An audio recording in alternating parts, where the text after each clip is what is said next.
खैर चलो, मैं फिर जरूर आऊंगी। वाह वाह, आज हमारे घर का रिश्ता कैसे भूल गए भाई?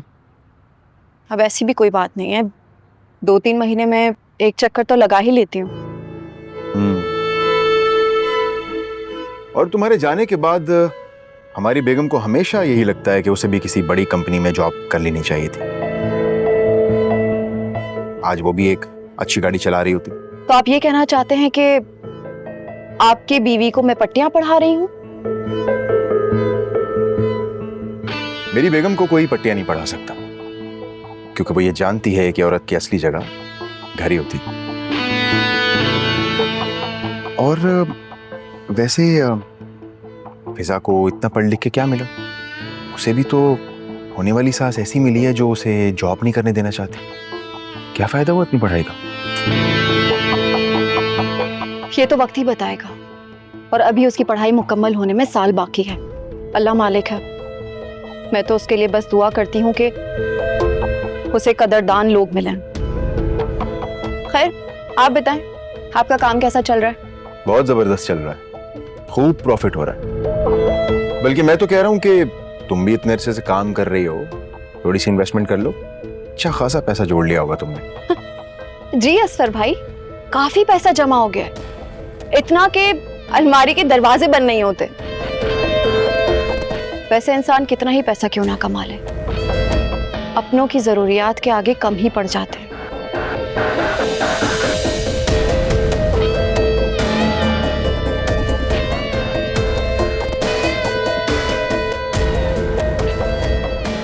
तुम्हें असफर पर तंज नहीं करना चाहिए था। मैंने क्या तंज किया है? मैंने तो सीधी सी बात कही है, और अगर उन्हें तंज लग रहा है या उनके दिल में चोर है, उन्हें मेरी बात फील हुई है, तो मैं क्या कर सकती हूँ? क्या पता इसी बहाने उन्हें अपनी जिम्मेदारियों का एहसास हो जाए। आलिया, मैं उनको कुछ भी कहूँ, कोई उन्हें कुछ कहना तो मुझे बिल्कुल अच्छा नहीं लगता। एक तो तुम जैसी शौहर परस्त औरतें ना मुझे समझ में नहीं आती।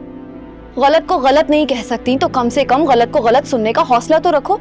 जब तुम्हारी शादी होगी ना, तब तुमसे पूछूंगी। मियाँ बीवी का रिश्ता बहुत अजीब होता है।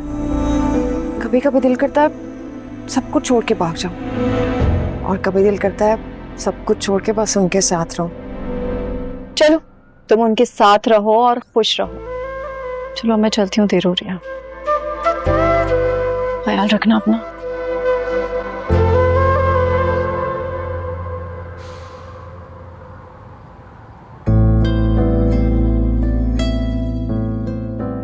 ये चलते चलते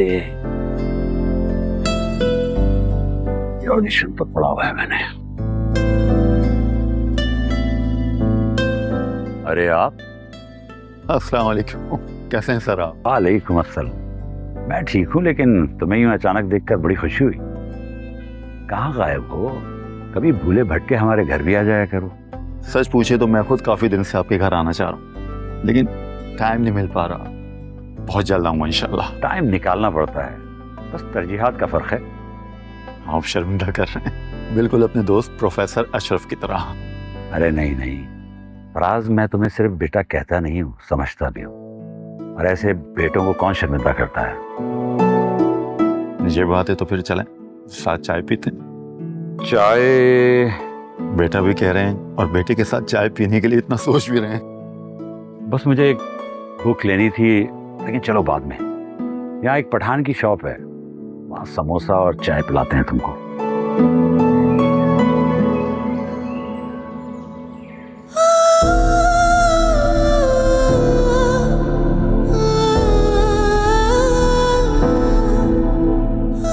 ये मेरी बड़ी बेटी आलिया बैंक में जॉब करती है।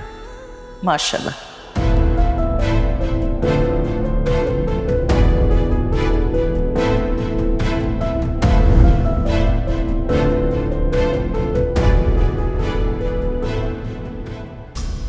हाँ, बेजार तुम्हें एक शख्स से होना चाहिए, पर तुम पूरी दुनिया से बेजार हुई बैठी हो। प्लीज फिजा, मुझे वासे या उससे मुतालिक ना ही कोई बात करनी है और ना ही मैं सुनना चाहती हूँ। मैं सब कुछ बर्दाश्त कर सकती हूँ, लेकिन झूठ नहीं।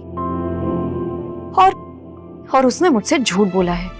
उन्होंने झूठ नहीं बोला, लेकिन उसने पूरा सच भी तो नहीं कहा।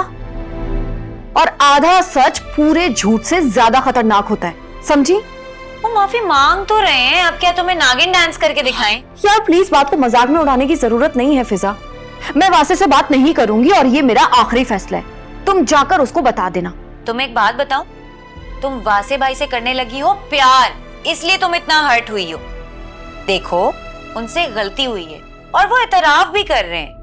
वो अपने घर वालों को तुम्हारे लिए हमारे घर भेजना भी चाहते हैं, लेकिन वो तुम्हारे रिएक्शन से डरते हैं ना, कि कहीं तुम उनके वालिदैन के सामने इनकार ना कर दो। किसी ने सच ही कहा है, जो जितनी जल्दी दिल में उतरते हैं वो उतनी ही जल्दी दिल से उतर भी जाते हैं। और वासे मेरे दिल से उतर चुका है और अब हम उस झूठे इंसान के बारे में कोई बात नहीं करेंगे। प्लीज फिजा, तुम एक बार ना ठंडे दिमाग से उनकी बात सुन लो। फिजा तुम इतनी वकालत क्यों कर रही हो उसकी? क्योंकि कभी कभार इंसान बुरा नहीं होता, बस उसका वक्त बुरा होता है। अब वासे भाई को क्या मालूम था कि उनकी मम्मी उनको उठा के हमारे घर ले आएंगी? देखो सोचो जरा, अगर वो हमारे घर की जगह कहीं और गए होते तब तुम्हें पूरी बात पता चलती क्या? नहीं ना। और अब तो वो अपनी फैमिली को दोबारा यहाँ लाने के लिए वेट कर रहे हैं। प्लीज यार उनको माफ कर दो। जाओ यहाँ से। अम्मा का ब्लड प्रेशर जाकर चेक करो, वो कल से सर दर्द की शिकायत कर रही हैं। प्लीज फिजा जाओ यहाँ से।